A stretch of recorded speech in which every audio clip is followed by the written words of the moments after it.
మహోన్నతుడు, మహాగణుడు, సర్వాధికారి, సజీవుడు, నజరేయుడైన యేసు నామంలో నా ఆత్మీయులారా మీకు నా హృదయపూర్వక వందనాలు. ఈ దినము ఈ వాక్యం నీ ఆత్మీయ జీవితాన్ని బలపరచాలని నేను కోరుతున్నాను. వాక్యము శక్తి గలది, వాక్యము బలం గలది, వాక్యము రెండంచులు గల ఖడ్గము. వాక్యము మనలోనికి దూరుతూ మనలో ఉన్న ప్రతి వ్యతిరేకతను దూరపరుస్తూ నూతన శక్తిని బలాన్ని ఇచ్చేది దేవుని వాక్యం.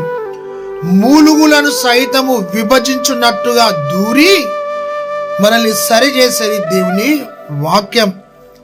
ఈరోజు ఈ మేడగది సహవాసం ద్వారా వాక్యం వింటున్న ఆత్మీయులారా, ప్రభు నీ కుటుంబంలో సమాధానము, స్వస్థత, ఆర్థిక దీవెన అనుగ్రహించును గాక.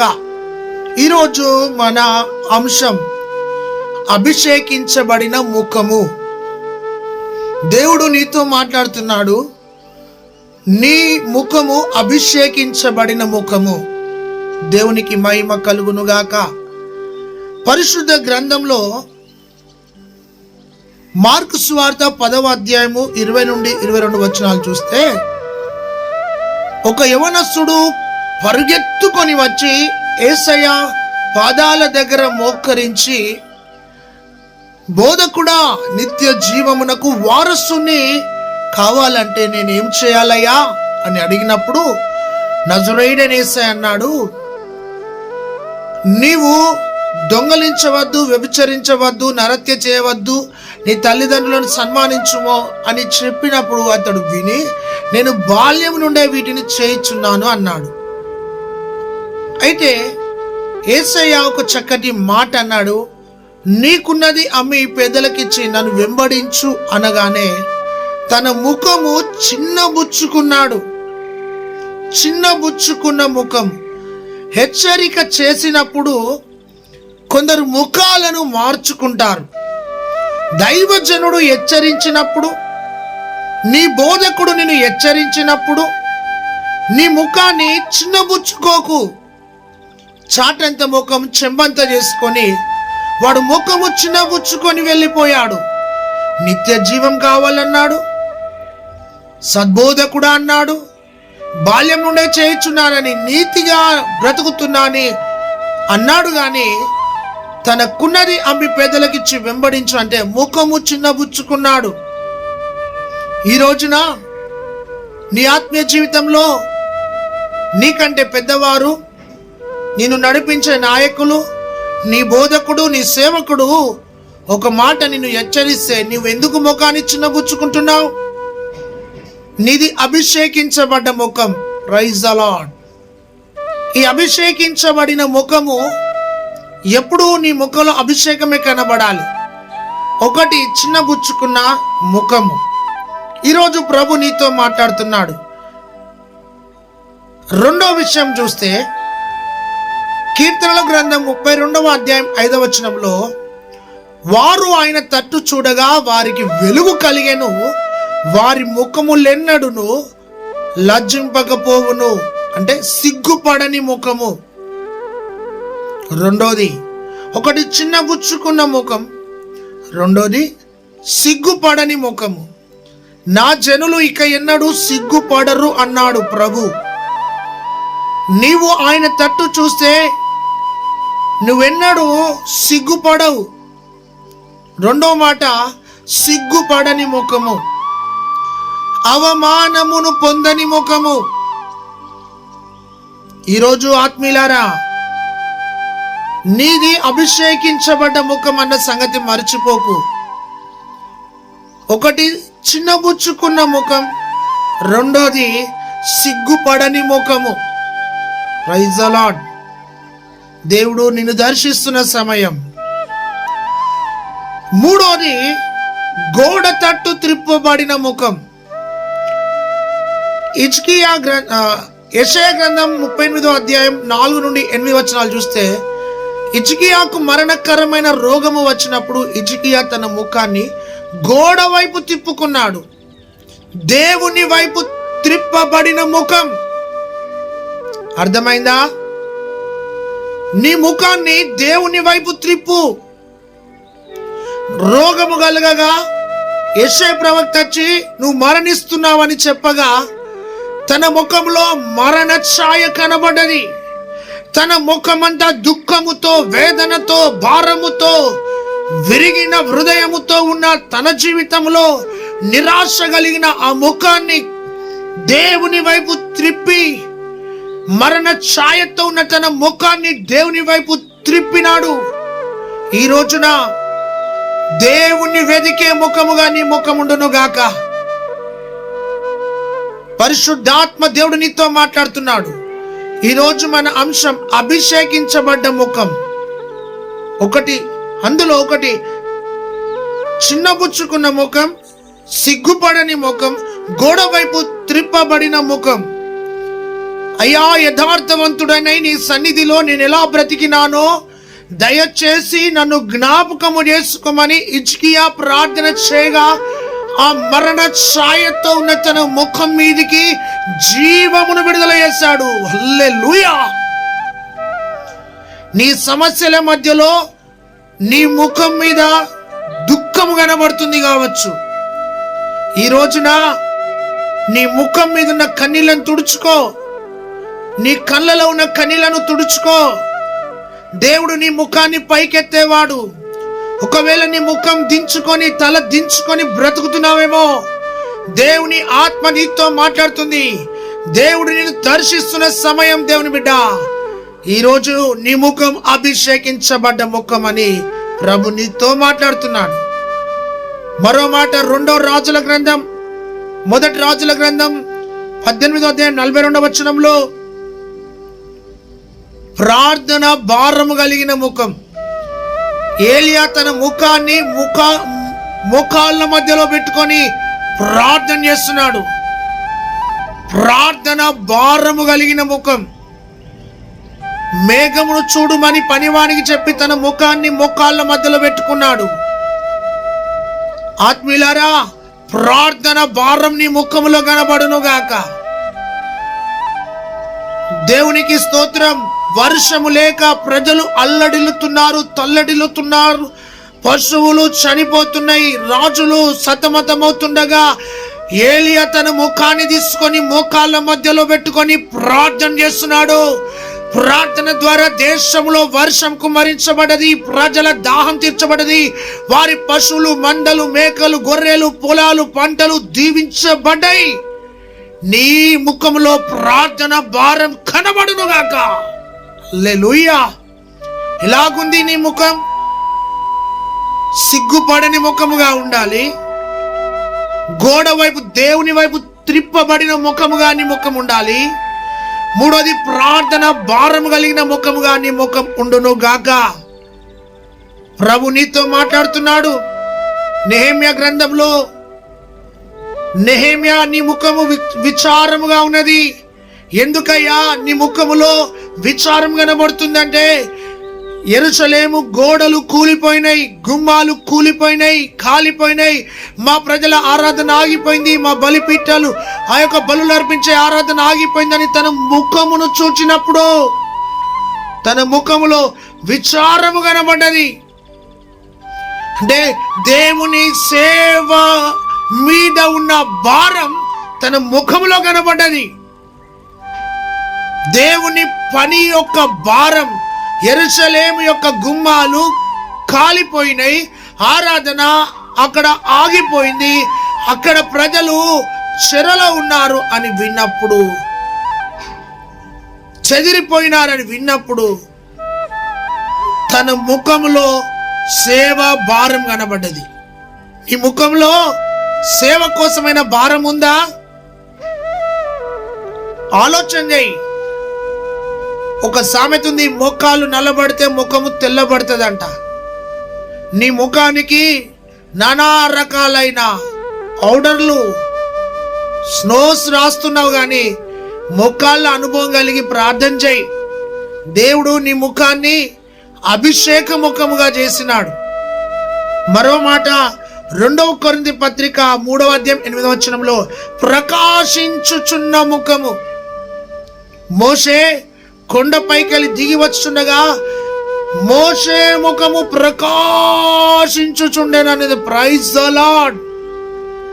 ఇశ్రాయేల్ ప్రజలు చూడలేక వారు వస్త్రములు కప్పుకున్నారు.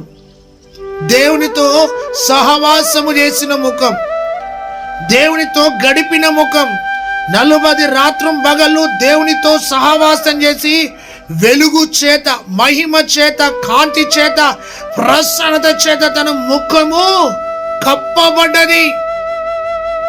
ఈరోజు నీ ముఖములో వెలుగు కనబడును గాక, నీ ముఖములో ప్రార్థన భారం కనబడును గాక, నీ ముఖములో దేవుని తేజస్సు కనబడును గాక, నీ ముఖము దేవుని పని విషయంలో భారముతో ఉండును గాక.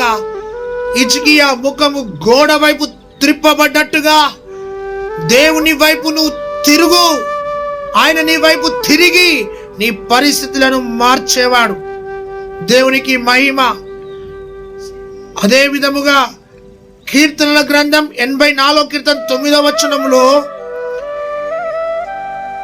అభిషేకము గల ముఖము, నీ ముఖమునకు తైలము రాసుకో అనుంది. అభిషేకం గల ముఖం, దావీదు ముఖం. అభిషేకం నీ మీద ఉంటే, నీ ముఖములో అభిషేకం ఉంటే నిన్ను ప్రజలు చూచి గౌరవిస్తారు. నీ ముఖంలో అభిషేకం ఉంటే, నీపై అభిషేకం ఉంటే ప్రజలు నీకు లోబడతారు. నీ ద్వారా కార్యాలు జరుగుతాయి, నీ ద్వారా విడుదల జరుగుతుంది, నీ ద్వారా అద్భుతాలు జరుగుతాయి, నీ ద్వారా సాతాను శత్రు సంబంధమైన క్రియలు కాలిపోతాయి. అభిషేకించబడ్డ ముఖం. 84 కీర్తన 9వ వచనములో ఈ రోజున నీ ముఖం ఎలాగుంది? చిన్నబుచ్చుకున్నట్టుందా? ఎలాగుంది? నీ ముఖములో జీవం కనబడాలి. పరిశుద్ధాత్మ దేవుడు చెప్తున్నాడు, దావీదు ముఖం అభిషేకించబడ్డ ముఖం, హిజ్కియా ముఖం దేవుని వైపు త్రిప్పబడ్డ ముఖం, అదే విధముగా మోషే ముఖం ప్రకాశించుచున్న ముఖం, ఇశ్రాయేల్ ప్రజల ముఖం సిగ్గుపడని ముఖాలవి. ధైర్యం తెచ్చుకో. ఈ రోజున తలదించుకొని సిగ్గుపడి ముఖము దించుకొని నువ్వు బ్రతుకుతున్నావేమో. ప్రభు అంటున్నాడు, నీ తలను పైకెత్తుతాను, నీ దుఃఖ దినములను సమాప్తం చేస్తాను, నీ కన్నీటి బాష్ప బిందులను నేను తుడుస్తాను అని దేవుడు వాగ్దానం చేశాడు. ధైర్యంగా ఉండు. ప్రియమైన ఆత్మీయులారా, ప్రభు నీతో మాట్లాడుతున్నాడు. దానియేలు గ్రంథం 2వ అధ్యాయం 15వ వచనంలో వారి ముఖములు సౌందర్యముగా ఉండెను అని ఉన్నది. లోపము లేని ముఖము. ఎవరయ్యా? షడ్రక్, మేషక్, అబేద్నెగోలు, దానియేలు ముఖము ఆ బబులోను సామ్రాజ్యంలో సౌందర్యము కలిగిన ముఖాలవి. ఏ లోపము లేని ముఖాలవి. దేవునికి మహిమ కలుగును గాక. ఈ రోజున ప్రభు నీతో మాట్లాడుతున్నాడు. ఈ లోపము లేని ముఖాలను అన్యరాజు తన కోటలో పెట్టుకున్నాడు. ఆ ముఖాలు దేవుని చూస్తూ బ్రతుకుతున్నాయి. బానిసలుగా ఉన్నారు గాని వారి ముఖాలలో లోపము లేదు, సౌందర్యం ఉన్నది. దేవుని యొక్క కృప వారి ముఖము మీద కనబడుతున్నది. ఆ బబులోను సామ్రాజ్యాన్ని దేవుని కోసం సంపాదించడానికి వారు తీర్మానించుకొని నిష్ఠ కలిగి, భక్తి కలిగి, యథార్థత కలిగి, ప్రార్థన కలిగి, తీవ్రత కలిగి, రోషం కలిగి, పౌరుషం కలిగి ఆ షడ్రక్, మేషక్, అబేద్నెగోలు, దానియేలు బబులోను సామ్రాజ్యంలో దేవుని కోసం నిలబడ్డారు. ఈ రోజున నీ ముఖములోనే నీ యొక్క జీవితం అంతా నీ కవలికలలో కనబడుతుంది. నీ హృదయంలో ఏముంటుందో నీ ముఖంలో అదే కనబడుతుంది. నీ మనసులో ఏముంటుందో నీ ముఖంలో అదే కనబడుతుంది. నీ అంతరంగంలో ఏముంటుందో నీ ముఖంలో అదే కనబడుతుంది. నీ అంతరంగంలో భారము, బాధ ఉంటే నీ ముఖంలో బాధ కనబడుతుంది. నీ లోపల సంతోషం ఉంటే నీ ముఖంలో సంతోషం, నీ లోపల పాపం ఉంటే నీ ముఖంలో చీకటి కనబడుతుంది. ఈరోజు నీ ముఖము ప్రకాశించే ముఖముగా, నీ ముఖము దేవుని కోసము సిగ్గుపడని ముఖముగా ఉండాలని పరిశుద్ధాత్మ దేవుడు నీతో మాట్లాడుతున్నాడు. హల్లెలూయా.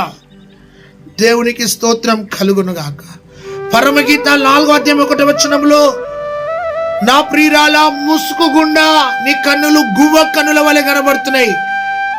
ఈ ముసుకు అనేది దేవుని మహిమతో కప్పబడిన సంఘం. ఈ షులమితి సంఘానికి గుర్తు ముసుకు, మహిమకు గుర్తు. మహిమతో కప్పబడ్డ ముఖముగా, మహిమతో నింపబడ్డ ముఖముగా. ఈ లోకానుసారమైన ముసుకు అనే పాపం కింద ఉండకు. దేవుని యొక్క మహిమ అనే ముసుకు కింద నీవు కప్పబడుదువుగా. కానీ ప్రభు ఆత్మ నీతో మాట్లాడుతుంది. ఈ షులమితి ముఖము ఎలాంటి ముఖము తెలుసా ఆత్మీయులారా? ముసుకు కింద ఉంది. ఆ ముసుకు తన ప్రియుడు తప్ప ఎవరు తీయద్దు. ఆ ముసుకు కింద భక్తి చేస్తుంది. పరిశుద్ధమైన ముసుకు అనే భక్తి కింద ఆమె ఉంది. ఈ రోజున నీ ఆత్మీయ జీవితంలో నీ ముఖము దేనితో కప్పబడ్డదో ఆలోచించు. అపోస్తుల కార్యం 6వ అధ్యాయం 15వ వచనంలో స్టెఫెను రాళ్లతో కొట్టబడుతుండగా తన ముఖము దేవదూతల ముఖము వలె మారిపోయింది. హల్లెలూయా! శ్రమలలో కొట్టబడుతుండగా, దేవుని సన్నిధిలో ప్రార్థన చేయించుండగా తన ముఖము దేవదూత ముఖము వలె మారిపోయింది. Praise the Lord. దేవుని ముఖము వలె మారిపోయింది. Praise the Lord. నీ ముఖములో దేవుని ముఖమే కనబడును గాక. నీ ముఖములో తేజస్సు, అభిషేకం కనబడును గాక. నీ ముఖములో దేవుని యొక్క కాంతి, వెలుగు కనబడును గాక. రాళ్లతో, శ్రమలతో అతడుండి రాళ్లతో కొట్టబడుతుండగా తన ముఖములో రూపాంతరము జరుగుతుంది. తన ముఖము కనుమరుగైపోయి దేవుని తేజస్సు కలిగిన ముఖముగా తన ముఖము మారింది.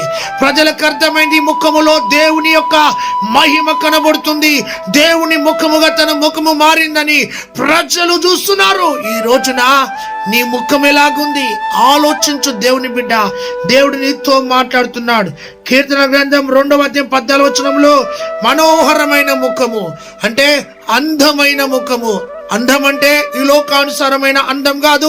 ఈ లోకానుసారమైన అందము వ్యర్థమైంది. ఆత్మ సంబంధమైన అందము కలిగిన ముఖము.